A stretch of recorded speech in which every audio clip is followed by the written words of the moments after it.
Hello, everyone. This is another episode of Natives Podcast. It's just me today.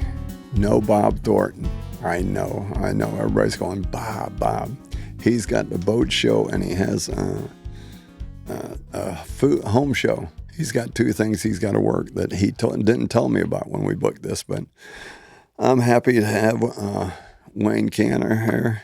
And I know a little bit about him, but I'd like to learn a lot more about his story because the little bit I know is pretty amazing. So I'd like to introduce Wayne to everyone and let's start at your childhood. Where were you born? Where were you raised? And a little bit about it. Sure. Thanks, Harry, for the opportunity. Really exciting day. So I grew up in Trumbull, Connecticut, Fairfield County, and had two great parents and two older brothers. And we lived there through college. And then my parents obviously took other areas, but finally came back. I went from there to Tufts University in Boston. Then GE recruited me from Tufts. Spent 40 years traveling the globe with the General Electric company and never looked back. How many moves did you have? It was 15 in 4 years. It's pretty much like clockwork every 3 years. Yeah. Wow. Yeah. So where all did you live? Well, that may take up the rest of the show. So it started in Pittsfield, Mass, which was our transformer. Then it went down to Mebane, North Carolina, which is outside Chapel Hill. That was our electronics department. Then it took me down to Houston, which is where everything changed. It was 1982, and as a, if you will, leadership program participant, I saw everybody and their brother getting laid off or retiring around me. That was in the early days of Neutron Jack. And I'm saying, what the heck did I get myself into? But as we all know, looking back, is that was the time where the company was going to reinvent itself. And I worked for the Power Systems Group. They then moved me up to Beaumont, Texas, which was about an hour up the street.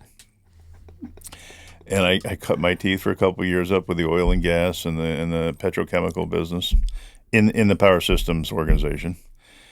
Then they always said, "Hey, listen, we need to bring you to corporate," because I had never been to for work in Schenectady, New York. So I went up to Schenectady, New York, got my training. They brought me down to Atlanta, where I ran essentially it was our turnkey power systems business.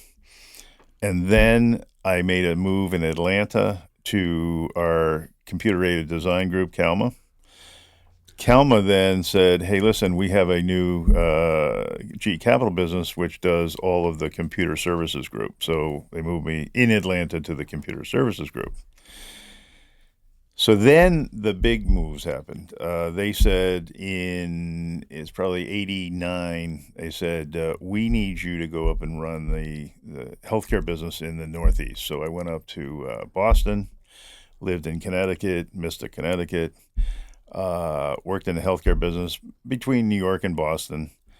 And then they said, "Well, we need to move you to Milwaukee." So they moved us out to Milwaukee. We kept. You did everything for this company. I've been around the block a few times. Oh my gosh! So we got to Milwaukee, and we kept a house in Connecticut because I knew that was not long term. And came 3 years to the day, and the CEO came to me and said, "Listen, we're starting a new business. Do you want to go to either New York, Florida, Texas, or California?" I said, "Well, I know New York, not California. Lived in Texas. Let's do the Florida thing." So I came down, lived in Windermere for 15 years, and then moved down here in Jupiter in 2018. What about the changes you saw in every 3 years when you saw the changes with the company and you were growing with it? But I mean, you saw the change every time, but then you would jump to another division, right? Right. And so you started all over with learning all new people and everything else. Right. What did like 1,000, 2,000 people in the company? I'm not trying to be. Oh, you mean my interactions? Yeah, that's Oh, I'm it's saying. much more than that. But that's what I'm trying to Yeah. say is what did they expect you to do when you kept, Right. you kept meeting new people and you would just adjust to this. Right. In about 2 years, they say you start getting settled with a company. Right. And by 3 years, you get. I see where you're going with this. So Okay, so I mean, how did they think that this was a good idea? Why didn't they pick 4 years or?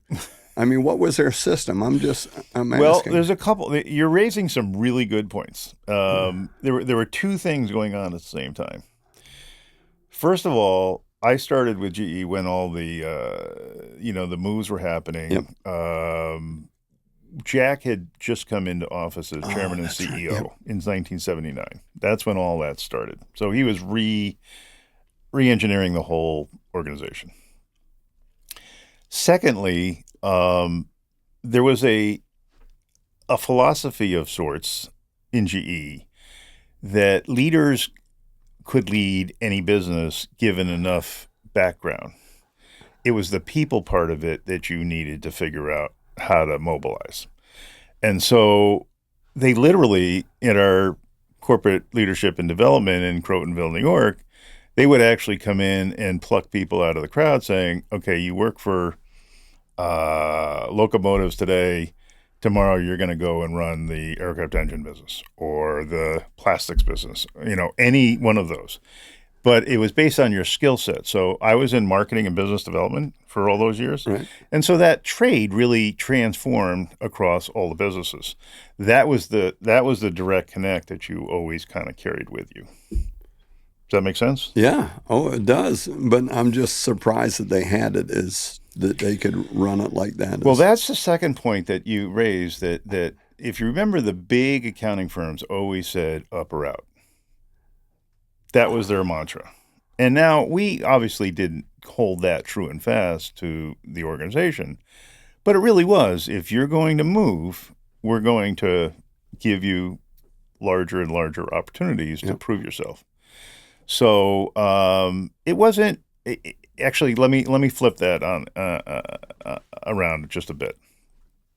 I could have denied any of those, but I didn't, because the minute you say I'm done moving, they're done promoting. Yep. At least that was the general. Before this society we live in today with internet and all that stuff. So, yeah, it was kind of important to, go along with where they wanted to take you. But I think they probably had that figured out by 2 years in or so. They already. I'm just saying they already knew they were moving you, and they were probably looking at something within 6 months of where are we going to move you now? Correct. Where are we going to put Wayne? And I think that's very interesting that you haven't finished up. Maybe you said, I need to get this done. And they already said, we're moving you on is what I'm. Correct. That was intentional. Succession planning under Jack Welch was second to none. I mean, they had people's mapped out for 30 years saying, hey, this is what we're going to do and this is where they're going to go. Now, things change along the way and, they had to go with the flow. But you're absolutely right that, just when you kind of got the ball rolling, it changed. And that was a unique skill you had.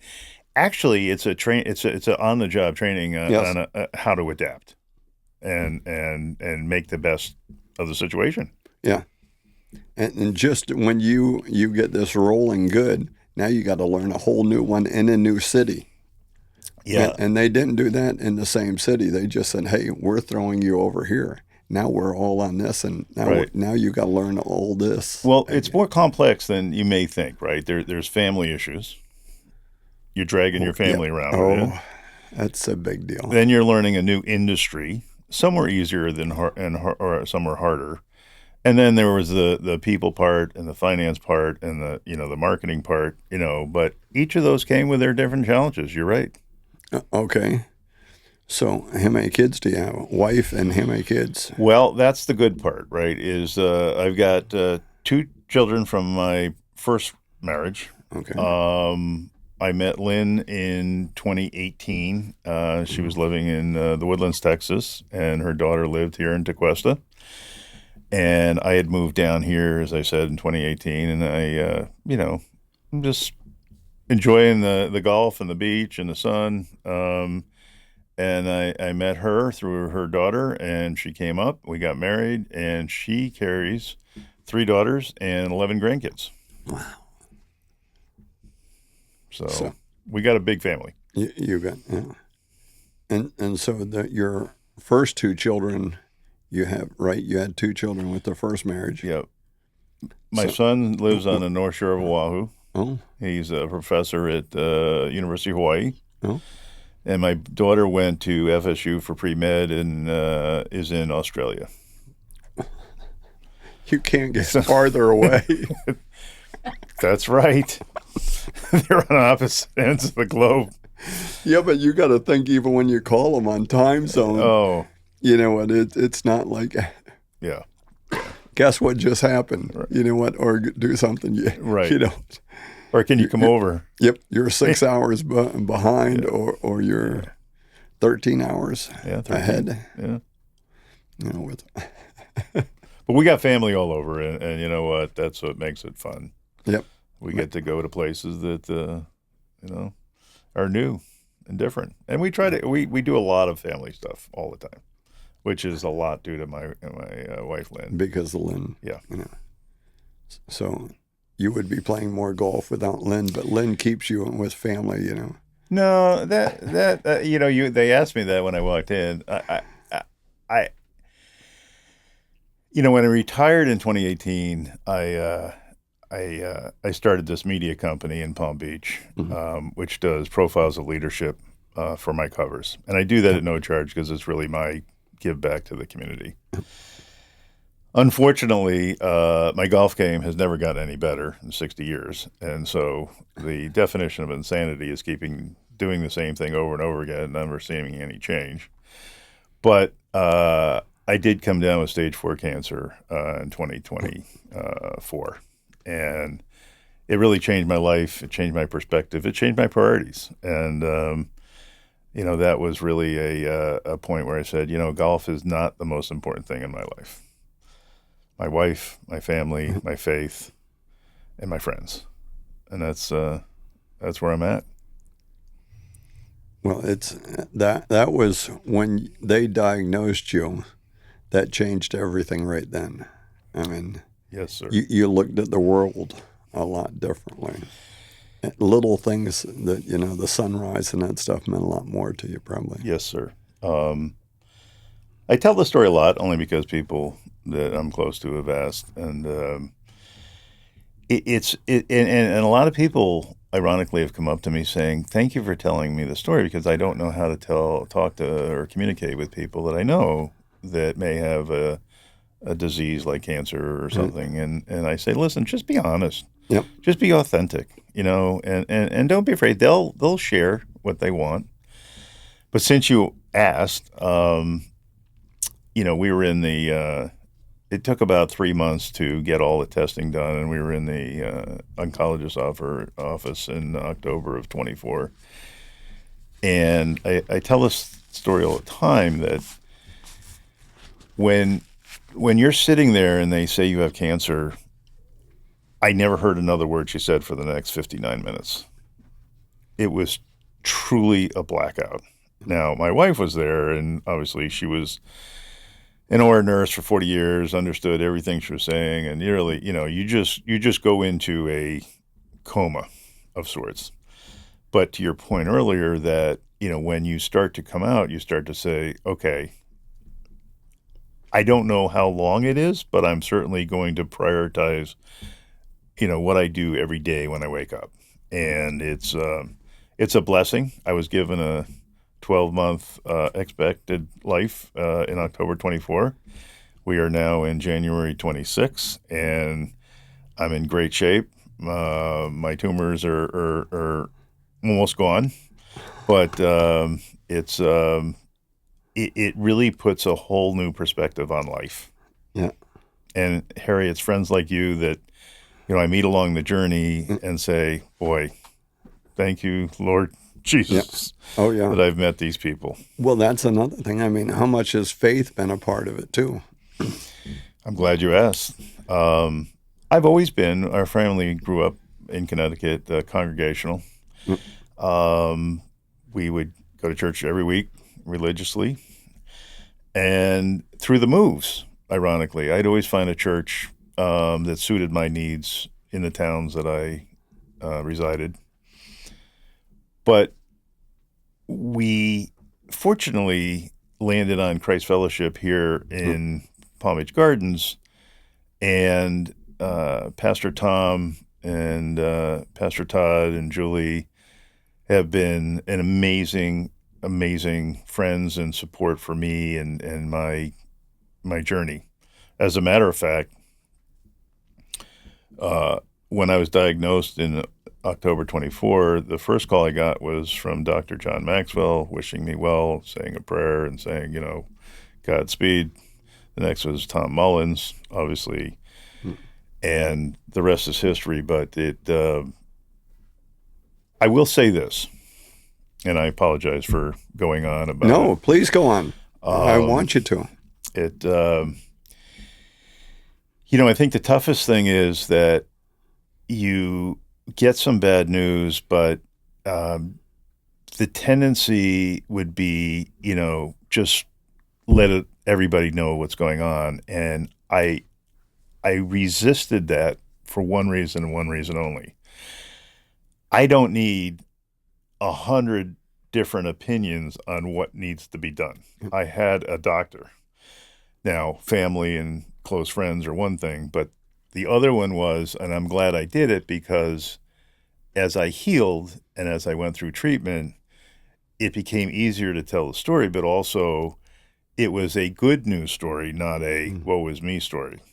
And so,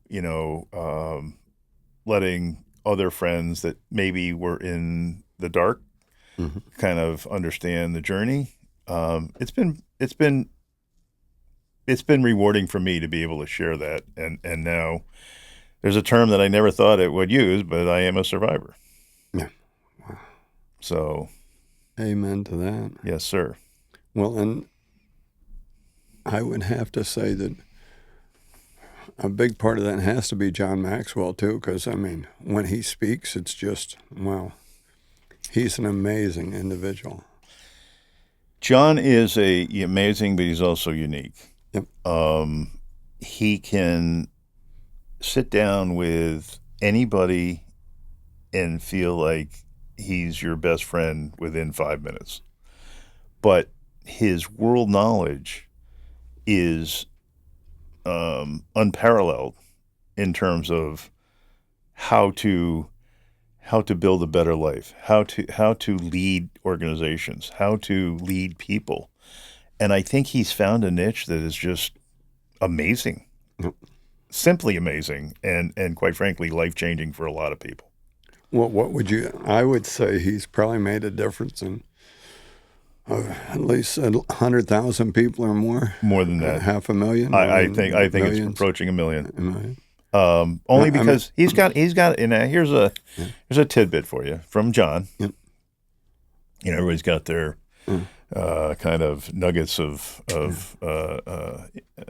suggestions. But John says, "Who do you know that I need to know?" And through that, that's me, but more importantly, he uses that with world leaders. So you think of that as a pyramid, and he's talking to world leaders saying, who do you know that I need to know? That opens up the aperture, in an incredible way. So, yeah, he's touched at least 1 million people. Well, this goes back a ways, but a friend of mine, Scott Fay, and he goes to a party at John Maxwell's house, and they're all getting together, and everybody's talking, and what are you doing, everything else, and he goes, what are you doing? He goes, I'm the gardener. That's so John. He goes, because his company, took care of John's landscape, and so he says, "Oh, I'm just a gardener," So that's what Scott said, And so John thought it was funny, He goes, "Oh no, I'm just a gardener," And so. But with John, it really, there's no hierarchy. Yep. It's just people are people. Yep. And he'll help anybody that wants him. Yep. And that's kind of what quite frankly, I've adopted that in a big way. If you need help, I don't know if I can do it, but I sure will try. Gonna try to do it. And that's what we all should be doing. Yeah. What we all should be doing. I have to give you some kudos. You send out a morning message of hope, and I've told you that got me through some really tough times. So thank you for that. Thank you, but we just need that little bit to spur us on in the morning, and the shorter the better. You don't need a lot. The shorter the better, and just a line or two is just to get through it and keep going. And absolutely. But also the timing, Harry. I can't tell you, not just my timing, but the beginning of the day, right? Yep. Some people read devotionals, some people read the Bible. That has a very powerful message. And I don't know why. It just seems like you always hit the nail on the head with me. Well, thank you. That's Bob Thornton. Bob Thornton's been doing it 28 years now. And he's done it, and I've picked it up with him, and we share quotes and do stuff, but it's 99% him, and he's done it. And it used to be done through email, and then it's through phone. And how many people do you go to every day? Well, it's only with me. It's around 180. Okay. 200. Okay. But see, the thing is, you're just trying to stir people up. You're just trying to motivate people, and I know through several of the ones I know, they shared at least. Last I checked was 1,800 to 2,000, and with me, not with Bob, it shared from, I know, Portugal, Cambodia, Indonesia, all over, Australia. So it's, that little quote gets shared worldwide, and a lot of people take it, and then they change a picture. Right. And then they will put their own picture with it. And so it's funny. Well, you can add 20 to that list. I mean, between my family and my coworkers, they get it every day. So I've carried on the legacy. But how magical is that people make it their own, right? Which I think makes it that much more special is when you can put your picture with it and, your sunrise, your thing, this is, because some people say, I have a friend in Hawaii, and he says, Hope Sound Beach, and then like the one a couple weeks ago, it was Hawaiian sunset. He goes, Hawaii, and then, it's like the marlin jumping the other day. And he texts, first thing he wakes up, he says, Hawaii, and then they chase where the pictures are coming from. And that's, that's a fun thing, you just. It's funny you say that, because it was just this morning that I was thinking about, and by the way, you're a Monday through Friday text guy. Yep. But, my wife and I went to Disney this weekend. We had a national meeting up there and took some time off to go to the parks, albeit I've been there 1,000 times. But I woke up this morning saying, this is my happy space. And you're right about changing the picture to something that means something to you. Yep. That's personal. Yep, absolutely. But making it yours and kind of customize it to what makes you happy is really, really special. It's real good. I used to send them out on easy text, but I have several that are 8 and 10 people per thing, or it's like my family or whatever. And so I would send it out. Well, it would go to individual, and I got pushed back. I went, oh, you would have thought I did something horrible. That isn't right. It's our group. We have to stay together. And I go, okay, I'll take 25 minutes out of my day and do it, Oh, wow. They pressured you to stay within the group. You got to keep the group together. And I could do all the individuals, but it's, Sure. If it means that much to everybody, and you got to remember is what we're drifting apart through these phones and everything else. We're trying to live inside them or whatever, And this thing is a little way of keeping people together, and that's what we need. And your 20 people you're sending it to, how much closer do they feel to you? A lot. See, A lot. see, that's what I'm And they saying. thank me all the time. I try to avoid that daily thank you to you, but I think you get the general drift. Yeah. But I will tell you that you absolutely changed my life. Yeah.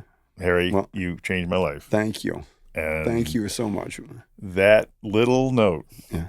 what'd you say, 25 minutes a day? Yeah. Yeah. Help somebody make it through some tough times. Yeah. And see, and you had what we're going on 15 months now? 16 months? 15. 15 months. She gave me another, 3 years to, but here's the funny part about that gives you hope. Okay. I was in the GE healthcare business, so I kind of dealt a lot with that whole institutional industry. But with the advent of AI, healthcare will change exponentially in the next 2 years, right? And so my doctor, wisely, early, other than saying, hey, you've got 12 months, said, let's get you through that and see where it goes, right? So we got through that. We got the 3 years tagged on. But more importantly, there's so many discoveries coming down the pike that, are giving me hope and a lot of people hope of this isn't the way it needs to be. So, knock on wood, we'll have more than 3. Yep. And I have friends that say, Wayne, when we're in our 80s and 90s, we'll be laughing about, talking about, the end is near. And did you do it all at Jupiter Hospital, or No, where did you get treatment at? No, that's another really good question. Other than not telling everybody because I didn't want their opinions. Yep. My brother is chief of medicine up in Philadelphia, and his my niece, his daughter-in-law, is up at Memorial Sloan Kettering. And through the both of them, they said, you need to go to XYZ doctor at University of Miami and be done with it. And I did. Now, as any prudent person was, halfway through, we got kind of think about a 6-month, report card. And I sent that scans and report card up to, Memorial Sloan and said, does this sound right? They said, we wouldn't change a thing. And so from a second opinion standpoint, it gave me confidence that we're on the right track. So, yeah. And see, your second opinion, who could care for you more? Right. You know what? My deal is this isn't somebody you've seen, 6 times. This is somebody you've spent your whole life with, Well, I think that's right. And I think the other thing that's important in that message is, and I had never had anything like this. It's like, I don't know how to deal with that.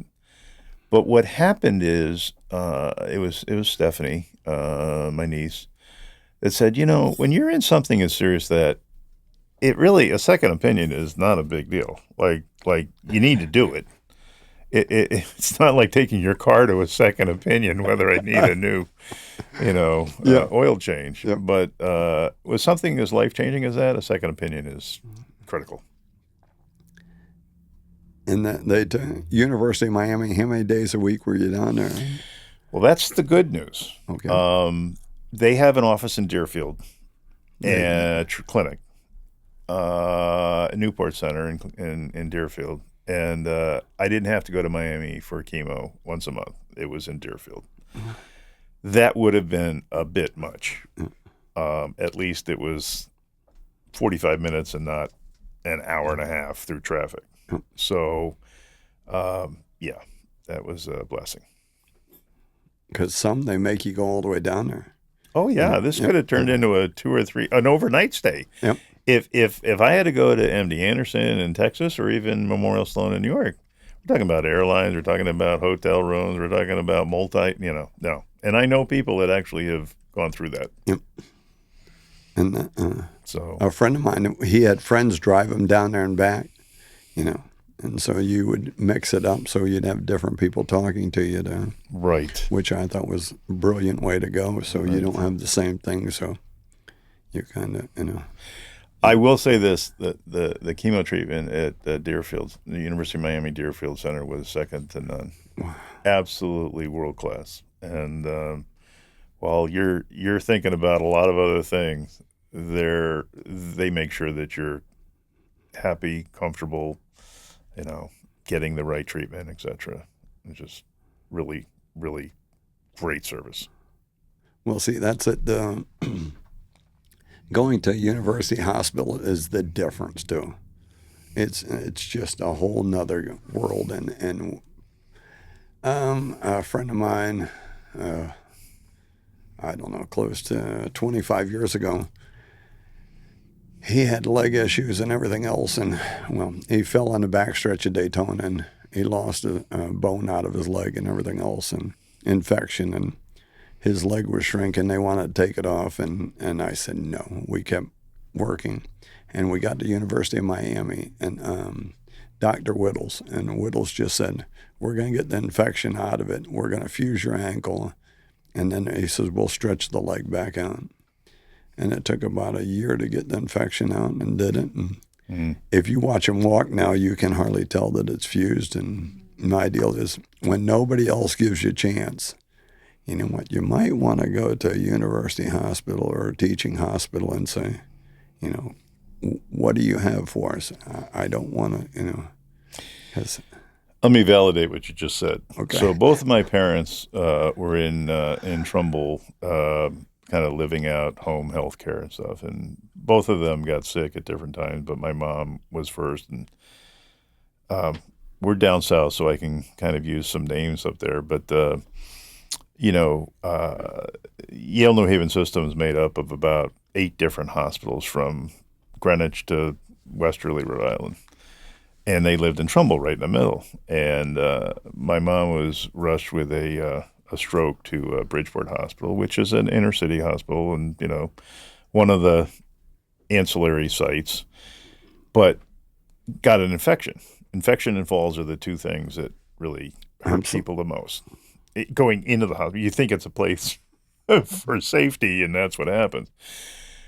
Long story short, she had an infection, which she was brought back into the hospital and, didn't last too much longer. And I pleaded with my dad. I said, listen, the next time you get asked, or need to go with an ambulance to a hospital, please ask to go to Yale New Haven because they have the research, they have the scientific advancements, they have, so going to a, if you will, secondary, tertiary hospital, it depends on who you need to see and what you're going on that you want to go to the best.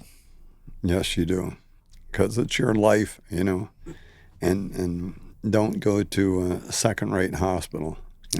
But I don't think that's general, knowledge across society. And I mean, it's sometimes we just don't think before we do it too. We don't think to say, ask the ambulance to take us an extra 10 minutes. Right. Used to Martin County wouldn't take you to Jupiter, and now people raise so much trouble that now they'll run you to Jupiter. And I mean, that's right. If that's where your doctors are, go to where you're comfortable. Yep. There's choices, but you just need to know what your choices are. Yeah. And I mean, that's, So now back to, I was going to ask you about Tufts back. That was 25 minutes ago. So what made you choose Tufts and how did you make that choice? Because I wanted to stop you right there because that's, right. That's a pretty good school. And I mean, I don't think it was easy to get into, but You're the third person in 2 days that made that comment. And I don't know if I can agree with that because I got in, but I'll tell you how I got in. But my mom was a secretary to the principal at high school. Okay. So let's just start there. I never skipped a day of class. I mean, she knew before I knew that I had skipped. But, we did a lot of research. My older brother went to Brown as medical. Mm-hmm. My middle brother went to Tufts. And it was kind of like, I would say a family thing at that point, but I really enjoyed the Tufts campus. So I wanted to go into biomedical engineering. They had a great engineering program. I actually went into chemical engineering, which was a close second. But it was just it was a combination of being near the city, I also was captain of my high school swim team, which I was captain of my college swim team as well at Tufts. So you had big shoulders I had and big a little shoulders. waist. Yep. Yeah. Good. You can And see that now. a lot of time in the pool. And a lot of time in the pool. And a lot of times just thinking in 1, 2, 3, 4. So now that you asked, I'm going back a ways, but you're right. It was a combination of the degree, my brother, and the swimming, opportunity that they gave to me, because it was, it's one thing going to a D1 school as a swimmer and you never get a chance to compete, or D3 school where you compete all the time, and that was really really special. But it's a great school. It's a great school. It's a great school because we used to have we had a kid that used to come in here 20 years ago or so, and she was recruited by all these, and she ended up going to Tufts, and she goes, "It's just a great school where I can get a good education." And I went, I hardly ever heard of this damn school, and now all of a sudden, she was recruited by D1 schools and everything else, and she just picked it because she liked it, and she thought, had really good professors and everything else. I will say this: there's a whole group up there, the New England Conference, the Wellesley, Tufts, Bowdoin, Amherst. I mean, all those schools. But I have to tell you that, I just told you my son went to University of Hawaii, my daughter went to FSU. Education system has changed dramatically. Yep. And I think you can get a pretty darn good education in a state school. Yep. Oh, I agree. And to go out of this weather into that weather for equal education, that's a tough putt. Yeah. She is I think she's in Canada now, so she kept going. North. Yep. And I don't know, her husband's a doctor or something, and the rest is history. They met at school, and Well, once you're in the North for a longer period of time, obviously this is back to the original discussion of the GE moving train. I actually had never lived below the Mason-Dixon line, but once I got a taste of that, it was like they kept sending me down this way, because it was like, okay, I had it in my blood. It's tough. As a matter of fact, when we chosen those New York, Florida, Texas, California options, I didn't want to go back and shovel snow. I did not want to go back to that. There was one year, every Monday I drove to Boston, and it was some sort of snowstorm, and it was crazy that the roads took 4 times as long. There were accidents. There were ice. I said, nope, that's it. I'm done. So yeah, weather has a lot to do with those. Unless you go to Canada, then you're just more of the same. Yeah, more of the same. But okay, so you're wearing a Masters hat. Did you play in the Masters? Or were you just a swimmer? Harry, that's a very kind comment. I did not play in the Masters. However, I thought there was more I didn't know about you. My wife grew up in Augusta. Her brother still lives there, and we just enjoy going up there and spending the time with the family. It's a very special place, and even those who have been there, have to. Think about it. And I think about it every day when I'm there, of, a very, very small percentage of the global population gets to see those grounds. And it's just, I pinch myself. It's the best run sporting event in the world. Absolutely. There's nothing that runs. And the board, if you're on the board, they don't talk of what happened in the boardroom.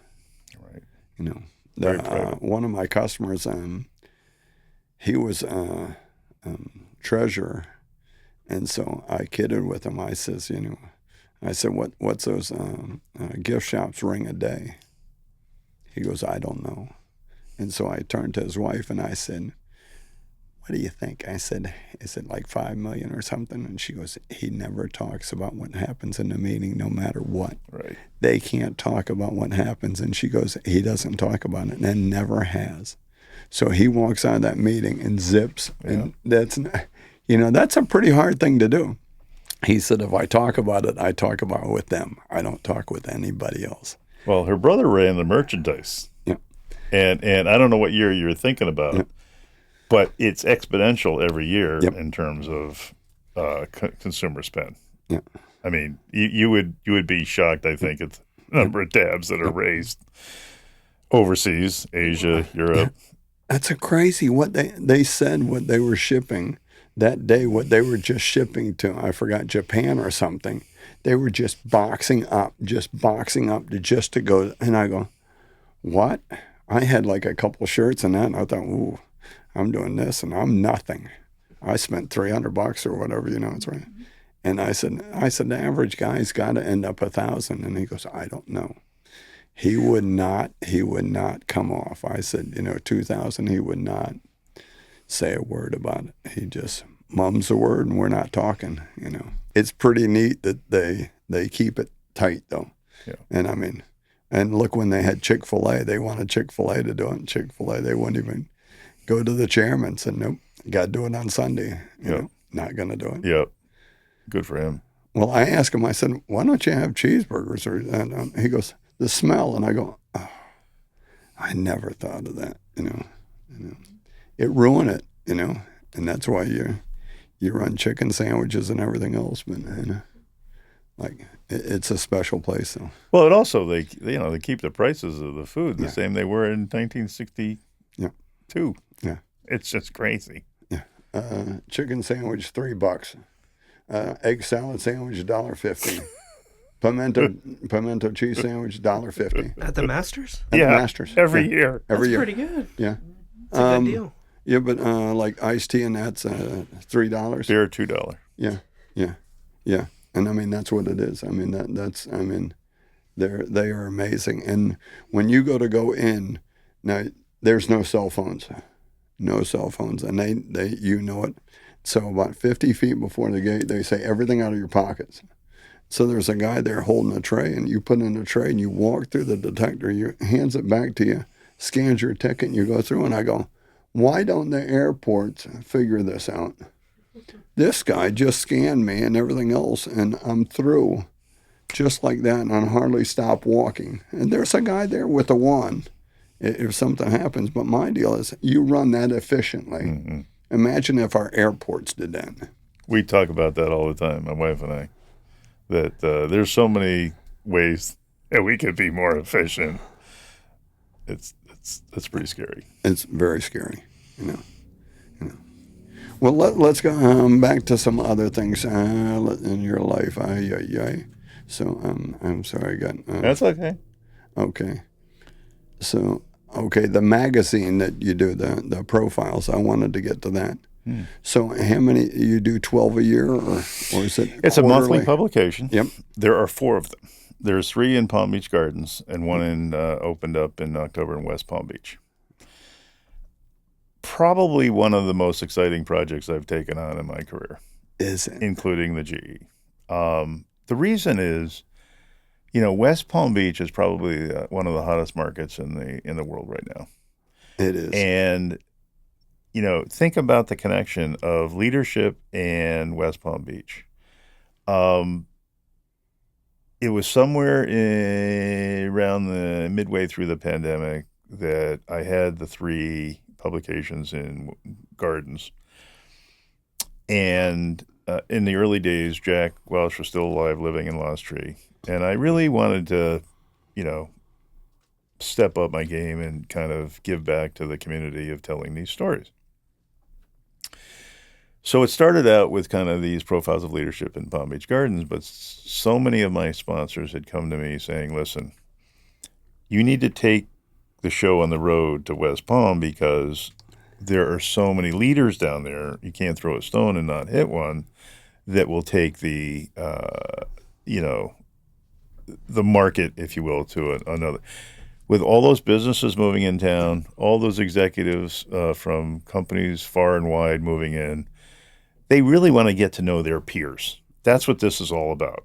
So just like you're doing here today, I am in my little world or making an impact on the leaders that are in West Palm Beach. Kelly Smallridge was on my first edition in October. Dr. Deborah Schwinn from PBA is on my cover for January. And then there's about an 18-month backlog of people that have come to me saying, hey, how do I get involved? And I just think that that's rewarding on one hand. It's also very energizing from me to, in my little world, to kind of share those stories in that marketplace. And I've got amazing feedback on, hey, listen, keep going. Keep going. Well, West Palm, I don't know. The apartment buildings and the things they're building down there, I think the ones that they haven't even broke ground on are 80% sold? Mm-hmm. Or something. 80% sold. We haven't even we're just breaking ground on the building. And Stephen Ross and them are all coming in and they're turning it on its ear. Because West Palm is a hot market. And the Wall Street Journal said they need housing, schools, and golf courses. Yep. And They've got to. It's an exciting time, but it's also a challenging time because they've got to figure out how to build affordable housing for the people that actually are going to be part of the ecosystem. So I think Breakers just built a 800 unit housing because that's the way they're going to keep their employees. So, but it's very exciting. The Wall Street South crowd is there's an organization called Wall Street South. Kelly kind of brought those people down, but they're all about sharing and communicating their stories among the market. But I think the other one is I think it's ServiceNow that does a lot of the AI integration among the platforms. They're moving into West Palm. So it's not only just a financial center, it's going to be an AI center. And Kelly always likes to say, started out as a tourism and agricultural center. Well, that's not what it is now. Not anymore. It's long gone. Ag is long gone. That ship sailed a long time ago. Yeah.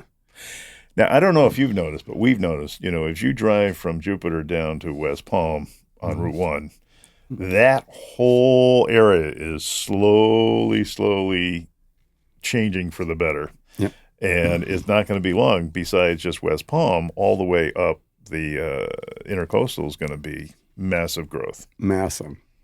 And it's coming hard. And I mean, the money's come in now, and it's changing West Palm and North Palm and all that for Lake Park. All that's going to change because all of a sudden that property.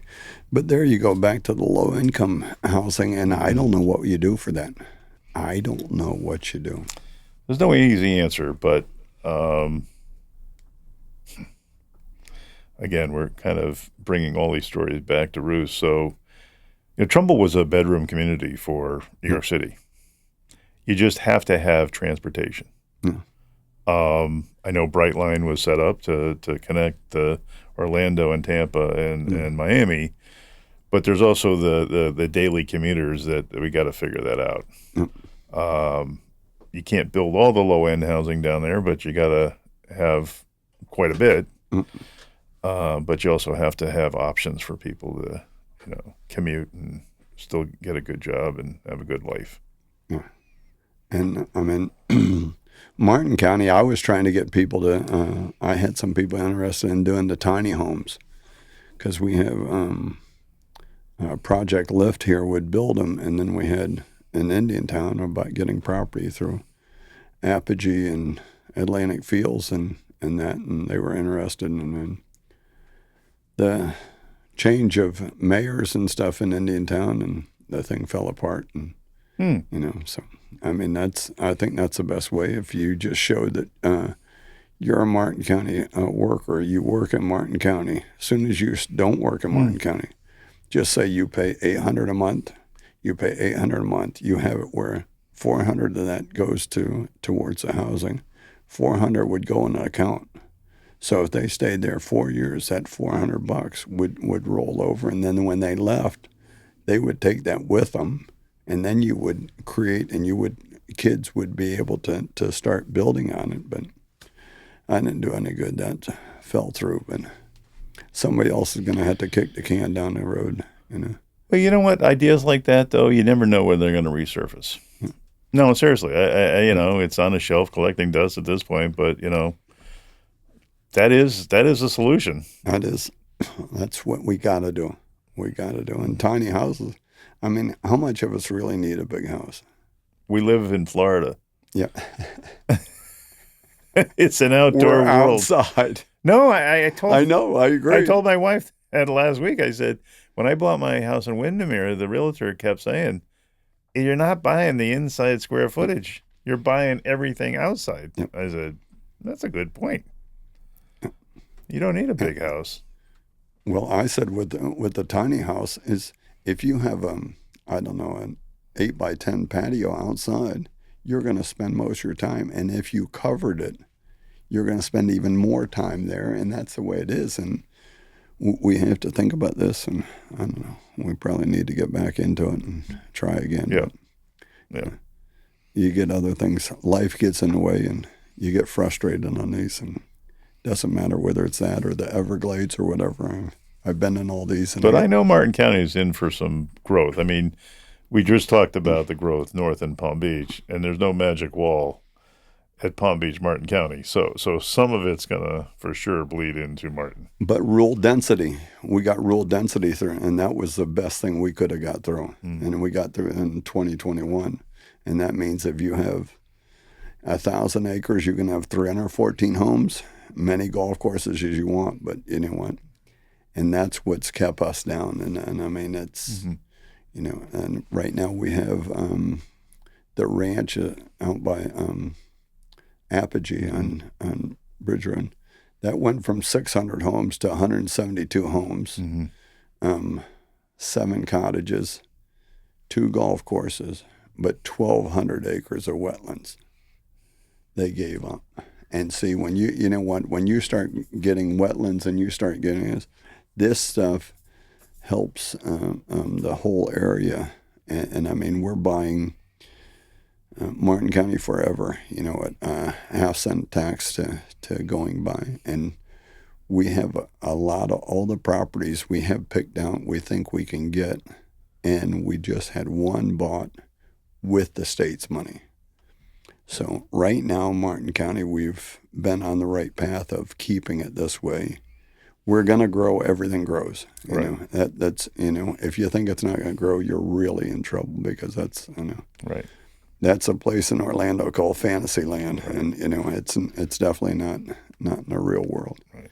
But I think that we have made some of the right choices of keeping it. And hopefully it won't be as much as Port St. Lucie and West Palm, right. Palm Beach County. Sounds like you've got some good guardrails in there to we try. Protect. Well, that's all you can do. Yeah. I'm battling, but okay. Well, anything else to say? Seth, you got any questions? No. The smart one over here, he's not saying anything. What I missed? I'm just listening. No. What I missed? Nothing. It's a good conversation. Anything else? What are we missing? I think we're all good. Just a smile. She probably learned a couple things today. Listen. My 3 sons, and he's done really well. Yeah. He's amazing. Yeah, she calls my parents Ozzie and Harriet because she raised 3 great boys. All Eagle Scouts. No way. Wow. I'm an Eagle Scout. Oh, really? Yeah. Wow. That's a big deal. Wow. What troop was it? It was in Trumbull, Connecticut. Awesome. You're asking me the troop number? Yeah. Putting you on the spot. No, I'm just kidding. I'll text Harry when I find my badge. Oh, he's got it though. Oh, I have. Oh, he still has it. Oh, I love That's it. awesome. I love it. I love it. I'm just putting you on the spot. You enjoyed it? Yeah, I loved it. Yeah. It was really. I think that's another whole podcast. But I think it's not what it used to be, and they've lost their way. But it was such an impactful part of my life. 100%. I want to put my kids in there right towards the end. That's when they kind of switched it to the Scouting USA thing, but definitely changed my life, and I'm glad that I did it for sure. Oh, love it. Well, thank you, Are Wayne. you kidding? Thank you. I mean, it's just been a fun time, so I appreciate it. And anybody else with a story, you know what, get in contact with us. Yeah. We'd love to have your story. And Now I was appreciate looking at the list on the site. How many do you do now? How many? I don't know, I want to say it's definitely close to 20. 20, probably at least 20. Yeah. I got in under the wire because now they're all going to start to come. Well, because of you. Yeah, it's all because of Wayne. The Eagle Mark Scout. Eagle Scout, you know. Mark this down on the Oh calendar. my gosh. Awesome. Thank you so much. Thank you so much. Bye. Ivan's got the apron on, Harry's got his props. Kenny's sticking Hello, we're recorded from Harry and the Natives Restaurant in Hope Sound, Florida. It's a family restaurant. My family's run it 73 years. It's an 85-year-old restaurant, and just come and see us sometimes. Thank you. This is Bob. And we're upstairs in the Tiki Hut, so you can come in, and we'd love to have you come up and tell your story. I'm with O'Donnell Impact Windows and Storm Protection, and we do, I know it sounds confusing, but we do impact windows and storm protection. And our slogan is, and please remember at O'Donnell, it's our family protecting your family. So I promise you, if you use us, we'll never embarrass you. If you refer us, we'll never embarrass you. We get the job done right. Thanks for listening. Thank you.